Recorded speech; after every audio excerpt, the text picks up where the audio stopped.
Olá, amigos! Está no ar Sindicep Entrevista, um espaço para a discussão de temas relevantes para os servidores públicos e toda a sociedade. Você pode acompanhar em nosso site, em nossas redes sociais e também pela TV Alternativa, canal 19.1, aos sábados e domingos, às 10h30, com reprise às segundas, às 9 horas, depois do Pauta Alternativa. No programa de hoje, vamos receber o presidente do Sindicep Maranhão, João Carlos Lima Martins. Na pauta, campanha salarial 2024 dos servidores federais, planos de cargos e salários e organização dos trabalhadores. Presidente, seja bem-vindo ao nosso programa. Muito obrigado. Para mim é um prazer, mais do que um prazer, é um privilégio estar aqui. João, os servidores públicos ficaram praticamente 7 anos sem qualquer reajuste salarial. No primeiro ano do governo Lula, nós conseguimos um reajuste emergencial de 9%. Mas, para esse ano, o Ministério da Gestão tem batido o pé com reajuste zero. Como é que está essa situação? Essa situação nos preocupa muito, porque não é uma situação nem tranquila para o governo, muito menos para os trabalhadores, né? O governo queixa-se de um orçamento apertado, do qual tem compromissos sociais e tem também uma série de outras demandas que são previstas nas próprias leis constitucionais. E nesse aspecto aí, nós trabalhadores sentimos a falta de alguma coisa que ficaram nos devendo durante todos esses anos. E isso não é fácil, porque a vida nós precisamos estar qualificando ela, né? E nesse movimento, nessa dinâmica, quando os trabalhadores perdem, né, é muito difícil ele ter qualidade de vida, porque vai suprimir um pouco da educação, da saúde, da segurança, enfim, de todos os elementos que são necessários para ele ter uma vida de qualidade. Nesse aspecto, muito foi subtraído, né? Quase 30% foi subtraído ao longo desses 7 anos. O governo Lula, tendo uma preocupação com os trabalhadores, resolveu negociar conosco, antecipando 9%.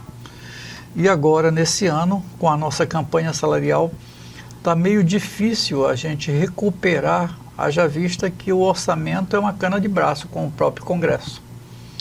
E o Executivo se esforça em estabelecer, através de mesa de negociação, um diálogo com os trabalhadores, mas nós esbarramos no Parlamento, que temos que dialogar com todos os parlamentares e abrir, tá, todo um debate no sentido de possibilitar alguma coisa.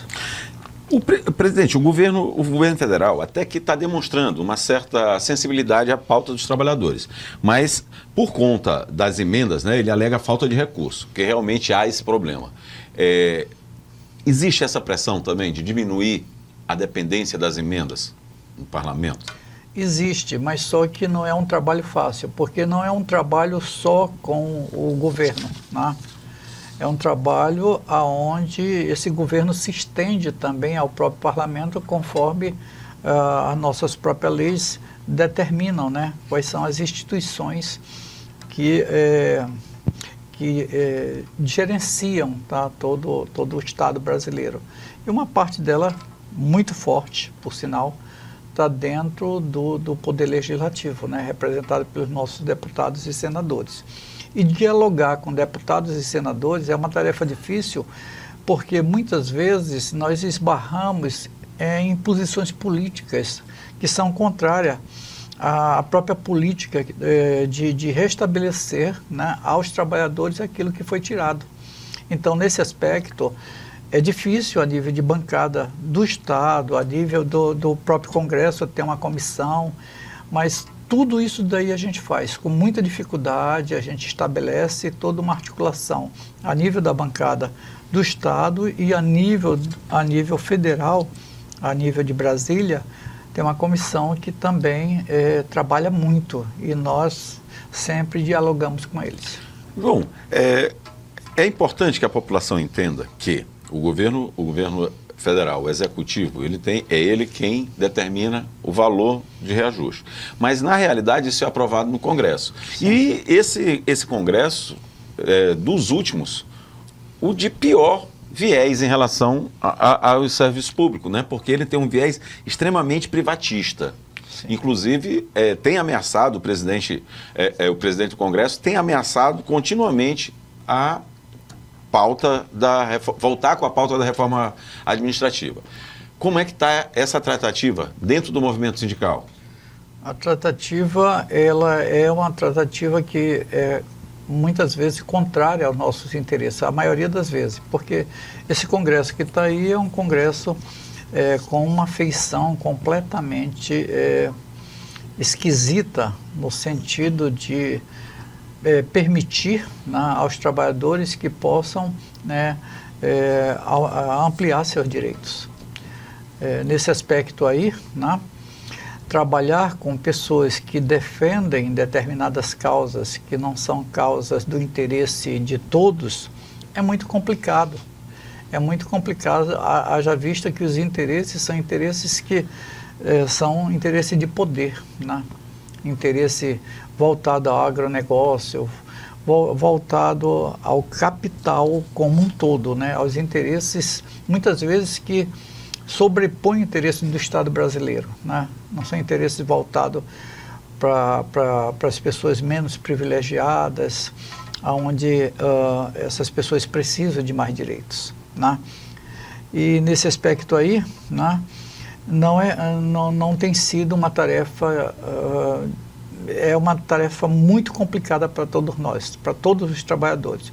Mas nós temos recursos que não facilitam, mas nos apropriam dessa aproximação, como a nossa própria confederação, a Central Única dos Trabalhadores, tem feito um trabalho formidável.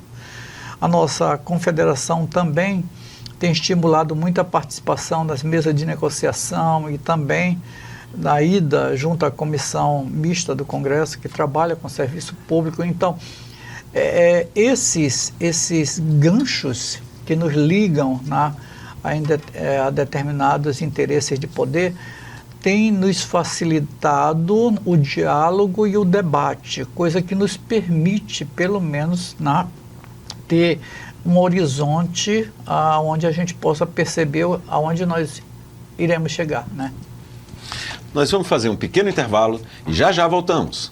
O Sindicep está completando 33 anos em defesa dos direitos dos trabalhadores públicos e quem ganha o presente são seus filiados. Servidor Público Federal, venha filiar-se ao Sindicep e participe do exclusivo Clube de Benefícios, criado especialmente para você. São dezenas de parceiros, da área médica ao setor de serviços, com descontos especiais para a família Sindicep. Garanta já para você e seus dependentes as vantagens de ser filiado ao Sindicep. Estamos de volta com o presidente do Sindicep Maranhão, João Carlos Lima Martins. João, outro ponto que está no centro das discussões diz respeito aos planos de cargos e carreiras dos servidores públicos. Como estão essas tratativas? Já tem algum avanço? Sim, temos avanço. Agora mesmo, essa semana, eu tive relatórios onde minha leitura possibilitou, né, entender que tudo que nós fazemos tem que ter um propósito, esse propósito a gente tem que ser muito firme em relação a ele. E nesse aspecto aí, há algumas mesas de negociação, principalmente voltado para os planos de carreira, como é o caso do plano indigenista, lá da FUNAI, do meio ambiente, os planos que mais já se apropriaram de uma discussão, de um debate, de um acúmulo. Esses planos já vão ser por parte da Secretaria do Ministério de Gestão, já vão ser encaminhados ao Congresso, né? Então já estão numa fase bem adiantada. Isso daí me alegra um pouco e dá um alento, porque não é fácil você estar o tempo todo pelejando, trabalhando, fazendo paralisações, discutindo, né? E você não ter uma resposta. Então, só para mostrar que os trabalhadores têm força, e essa força ela tem que ser muito bem aproveitada. Agora, João, nosso país é muito grande e tem uma diversidade de execução de políticas públicas. É bem diversa essa política. Mas, com tudo isso, ainda assim, é possível construir um plano de cargos e carreiras que seja único? É algo que nós sonhamos, né? É um sonho, é uma quimera. Porém, chegar até lá é uma tarefa que não é uma tarefa complicada. Haja vista que hoje nós temos mais de 300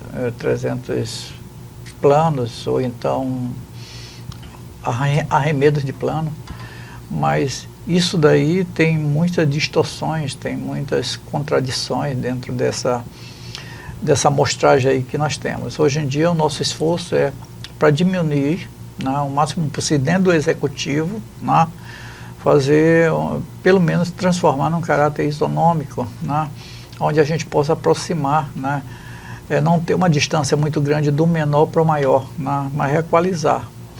E isso daí a gente tá levando, né, essa discussão para o MGI, e estamos tendo avanço nessa discussão, né. E agora com esses primeiros planos apresentados, né, já dá para a gente uma sinalização que é possível sim a gente, nas outras mesas, que são 30, a gente avançar bastante sobre esse tema. João, até porque, assim, o governo, pelo menos aparentemente, comunga dessa ideia, né?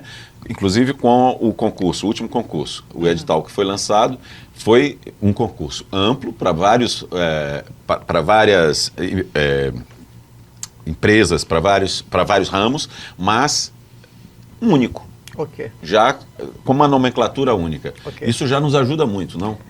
Ajuda, está dentro da perspectiva de paridade. Isso. Porém, dentro do próprio serviço público, há quem pense diferente, né? Porque pensar na carreira do indigenismo é uma carreira muito específica, onde você não vai ter um técnico de indigenismo trabalhando numa universidade federal. Poderia até, né? Porque a universidade concentra toda a criação de conhecimentos. Mas não é o caso. A Universidade Federal tem um plano voltado para a educação, para técnicos educacionais, para docentes, não tem plano de indigenista. Assim como outros órgãos, INCRA, a própria carreira ambiental é muito específico. Então, há quem defenda dentro do serviço público também essa questão da especificidade. Então, eu não colocaria agora, né, de uma maneira muito determinante, que nós temos que ter um plano único. A exemplo disso, esse concurso, que é um concurso mais genérico, mas é tipo assim, é administrativo, que serve para todos os órgãos, né? Um técnico administrativo, sem ser um técnico específico. Então, nesse caso aí, eu acho que é apropriado, sim, esses concursos dentro do governo Lula. Há, sim, um interesse de proporcionar a volta, né, de muitos cargos que deixaram de existir, com isso não foram suprimidos, mas há uma necessidade dentro do serviço. Agora, presidente, tratar dessa questão de cargos e carreiras nesse momento de campanha salarial, ajuda ou atrapalha? Ajuda mais do que atrapalha, porque é algo que ficou reprimido esses anos todos, né? Não se falou de carreira. A gente não está falando só da questão de reposição, de aumento de salário, a gente está falando de algo que é apropriado dentro da vida funcional de qualquer pessoa que entra dentro do serviço público. Ele tem que ter um início, ele tem que ter todo um crescimento, desenvolvimento, e tem que ter um final de carreira, pelo menos, que possa proporcionar a ele dias dignos, né? Dia digno de sua vida. Agora, João, já temos algumas categorias em greve, né, ou em construção de greve, processo grevista, exatamente por conta dessa essa sinalização de reajuste zero. Isso significa estremecimento de relações com o governo ou faz parte do processo? Eu vejo mais como fazer parte do processo e de uma construção coletiva, né, onde a democracia permite que essas coisas aconteçam, né? E se nós temos um presidente que entende, isso é dialético, isso é profundamente dialético. Os trabalhadores têm que construir, né, seu mundo dentro desse trabalho que ele faz. E para isso daí, ele vai ter que construir não só um salário bom, mas também as condições de trabalho. as condições de trabalho para quem ele faz, a quem ele faz e como ele faz. Então, são todas perguntas muito profundas, filosóficas, mas são perguntas, são questões que estão a todo dia dentro do interesse dos trabalhadores. E aqui, João, no Maranhão, já existe clima para a construção de uma greve geral? Bom, nós já temos, por parte do Serviço Público Federal, a própria universidade entrou em greve, já vai fazer quase um mês, com os seus técnicos em assuntos educacionais, os TAIs, por conta de uma reavaliação do seu plano de carreiras, né? Que é o PCC-TAI, né? Esse plano está defasado, é um plano interessante, porém caducou, né? Precisa ser reavaliado, precisa ser reestruturado, e os técnicos entraram, né? Nesse aspecto aí, eles fazem também o próprio pessoal dos institutos federais, que são nossos filiados também, já pensarem na greve, inclusive construindo esse movimento, fazendo o debate. Isso daí está acontecendo em vários campos, e já tem assembleias marcadas no sentido de tirar uma posição sobre a greve. Acredito que vai haver greve nos institutos federais. São dois, uma universidade e um instituto que já constrói a greve, nos colocando exatamente dentro desse campo reflexivo, né? Todos os trabalhadores precisam construir, né, e mostrar a sua insatisfação, né, para que possa conseguir alguma coisa.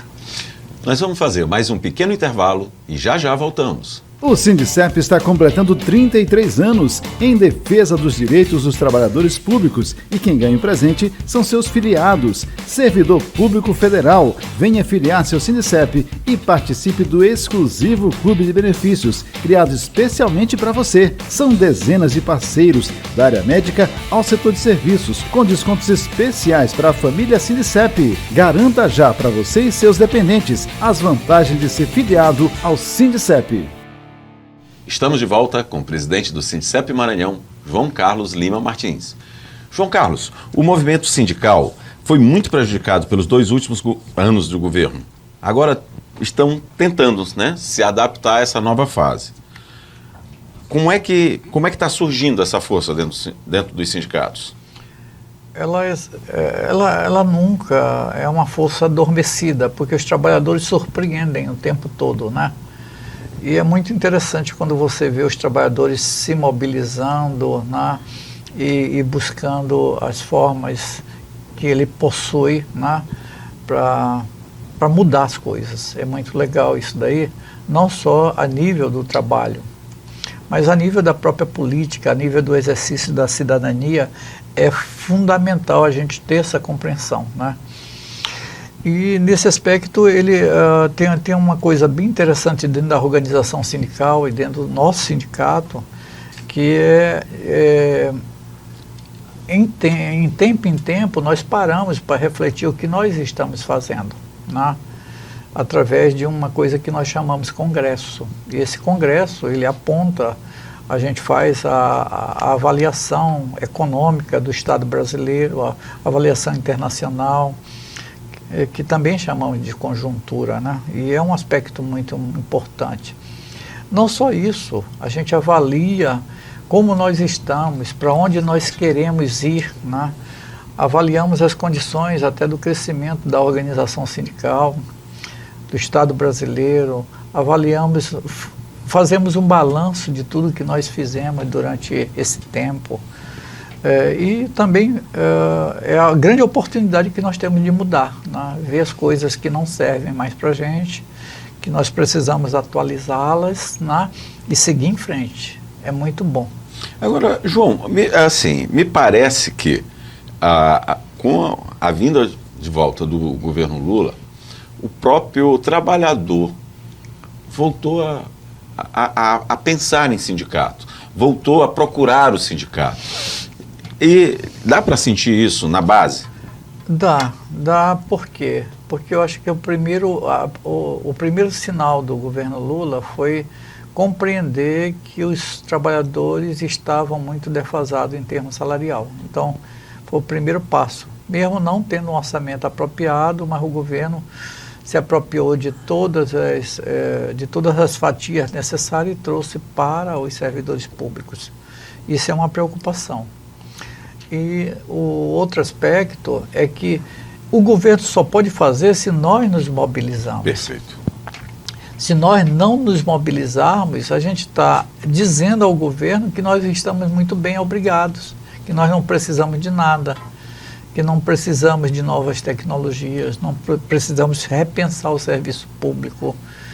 Enfim, tá? Nós nos calamos e calados, nós nos apropriamos do silêncio.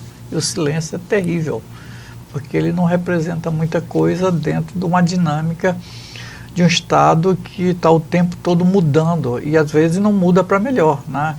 Com o Congresso que está aí, essa e há uma feição disputa, que tá aí. né? De fato, há uma disputa. É uma disputa o tempo todo, né? Você pode ver, o orçamento é um campo político, é um campo extremamente politizado, tá? Como é fatiado esse orçamento. E ali tem disputa o tempo todo, né? Do governo, do Congresso, tá? E de muitos outros interesses. Agora, João, você falou em relação ao Congresso. Já o Sindicep já está em fase de preparação para o Congresso? Existe uma data? A todo vapor. Um tema? Tá, a todo vapor. Nós estamos construindo agora mesmo. Eu saio dessa entrevista, volto para o sindicato, onde as comissões temáticas já estão trabalhando, né? Estão trabalhando tese, estão trabalhando tema, lema, estão trabalhando. Já tem uma data assim sinalizada, que é dia 4 e 5 de julho de 2024, né? Lá no antigo hotel Praia Mar. É um local aprazível, bom, que nós vamos fazer, demonstrando a todos os delegados, tá? Tanto os natos quanto os que serão escolhidos, o quanto o sindicato se preocupa, né? Em trazer esses temas, em discutir, mas um local onde seja confortável e que a gente possa apresentar um resultado bom, né? Depois da realização do Congresso. E qual a expectativa para esse momento? A expectativa é, primeiro, nos atualizar de tudo, chegar a uma discussão à base, através dos delegados, né? E fazer todas as mudanças que são necessárias, e que são muitas, né? Nós passamos 6 anos, ainda com essa questão da pandemia, nos atrasou bastante, e agora nós temos que correr. Já tem assim, ideia de um quantitativo para o tamanho desse Congresso? Fazer um Congresso não é uma tarefa muito fácil, porque requer orçamento, requer deslocamento das pessoas, requer acomodações, requer um local aprazível para as pessoas estarem tranquilamente fazendo esse debate. E tudo isso daí é um custo alto, né? Então, pensar no número, pensar no número de delegados natos, que são toda uma diretoria, mais de 60 diretores, todos, conforme o estatuto, eles têm assento dentro de um congresso desse, né? Mas também trazer a base, dar oportunidade para a base vir debater. Quem quer vir debater, ir para as plenárias, ser escolhido como delegado e vir para cá, né? Discutir todos os pontos, aquilo que discorda, aquilo que concorda, aquilo que quer acrescentar. Então, esse é o momento. João, infelizmente nosso programa está chegando ao fim. Agradecemos a sua presença e desejamos que as pautas dos trabalhadores sejam atendidas. Muito obrigado pela oportunidade, me sinto assim contemplado com esse momento onde a gente aferiu, né, todo um temário importante, não só para mim como dirigente, mas para todos os trabalhadores de serviços públicos federal, particularmente a nossa base do Sindicep. Estamos aqui, né, para o que precisar, nós voltarmos aqui e fazermos as reflexões que forem necessárias. Muito obrigado, sucesso aí no trabalho. Obrigado. Queremos agradecer também a companhia de quem nos assiste. Esperamos todos para a próxima edição do Sindicep Entrevista. Até lá!